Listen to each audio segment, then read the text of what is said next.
Hello, traders. FX Pip Collector here. Today is Monday, November 18th, and I'm going to be analyzing the Euro US dollar, starting on the monthly, working my way all the way down to the 1 hour time frame for the full top-down analysis. But also, don't forget to check out my website, fxpipcollector.com, if you'd like to get access to my swing trade setups, my daily members-only live streams on Zoom, and my 34-video trading course, all included for only $30 per month. So on the euro dollar, I think we're in like a double three pattern. I think this is 1, 2, 3 down, 1, 2, 3 up, and most likely 5 down, which is probably better seen on like the weekly time frame. I would expect it to go down to one of these two Fibonacci levels before we actually do get that bigger push to the upside. So let's take a look at it on the weekly time frame. On the weekly time frame is where you can see this a little bit better. You can see that this is 1 down, 3 up, and then 1 down. So there's your first 3, and then 1 up, 3 down, 1 up for their second 3. Most likely we are now in a 1, 2, 3, 4, 5 pattern down for a 3, 3, 5. It could turn into a WXY, which would be 3, 3, 3, but right now it's definitely looking like we're making a 5-way pattern, not a 3-way pattern. So going down to the daily time frame. On the daily time frame, to me, it definitely looks like we're in a 1-2 and then we're currently in a wave 3.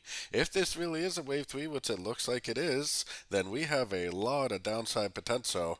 I would be watching my Fibonacci extension levels and retracement levels for areas of resistance, but definitely, if this is a wave 3, we should be looking for shorts on shorter time frames.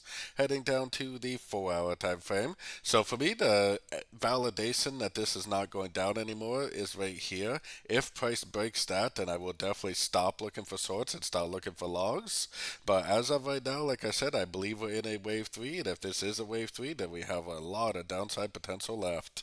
Going all the way down to the 1 hour time frame. So on the 1 hour time frame, wave 3s are supposed to be the biggest, strongest wave of a trend, and if we are in a wave 3, I would expect that to go around 161%. We're not even to the 100% Fibonacci yet, so we definitely very likely have a lot of downside potential. Now, I got my Fibonacci retracement on this last impulsive move down.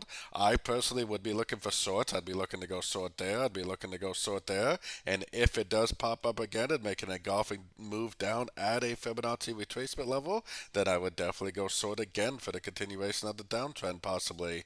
It's either going to keep on trending down, which I think is pretty likely, or it's going to go up and break structure. And if it does decide to go up and break structure, I'll be more than happy to stop looking for shorts and start looking for longs again.